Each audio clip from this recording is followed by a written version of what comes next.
Hey, how's it going, everybody? Welcome back to 2A News Now, and I really do appreciate you taking your time tuning into my video. You can put this under the heading, "You can't make this shit up if you tried." According to the Associated Press, guess who Joe Biden is going to put in charge of the Office of Gun Violence Prevention?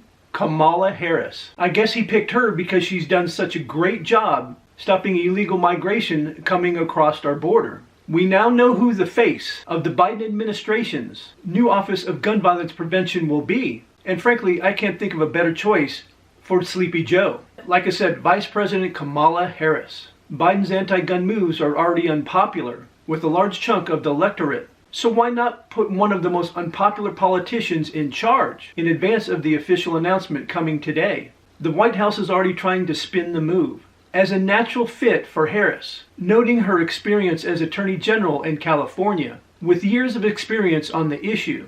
As it turns out, the Biden administration has been hinting at this for several months. Back in June, the Biden 2024 team planned on Harris being a leading voice on the issue during the campaign, highlighting her prepared remarks at a high school in Northern Virginia, which marked her debut as the administration's point person on attacking the Second Amendment.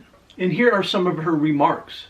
Weapons of war have no place on the streets of civil society. Background checks and red flag laws are common sense because it's reasonable to want to know before someone buys a gun whether they have been found by a court to be a danger to themselves or to others. Someone needs to let Kamala Harris know there are no weapons of war on the streets. Also, someone might want to clue Harris in on the fact that New Mexico has both universal background checks and a red flag law. Yet crime is so awful there that Governor Michelle Lujan Grisham decided to declare a public health emergency, which was an attempt to curtail the right to carry through an unconstitutional edict.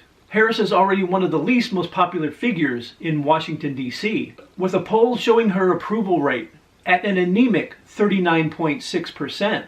In fact, lately her disapproval rating has been ticking up. Even before the announcement she would be leading the administration's crackdown on the right to keep and bear arms. If Harris is as successful in her role, heading up the Office of Gun Violence Prevention, as she's been in her position at running point on the administration's supposed effort to stop illegal immigration, this country is about to get a lot more dangerous. Now she's bringing in the same expertise to preventing gun violence, which should alarm not just gun owners and Second Amendment advocates, but all those living in communities already plagued by high rates of violent crime. Harris will be a reliable voice for anti-gun efforts, but given her track record, I'd say violent criminals have a good reason to celebrate Biden's latest move to shore up support among the Democratic base. We all know this Office of Gun Violence Prevention is not going to help stop any violent criminals. It's set up to stop law-abiding citizens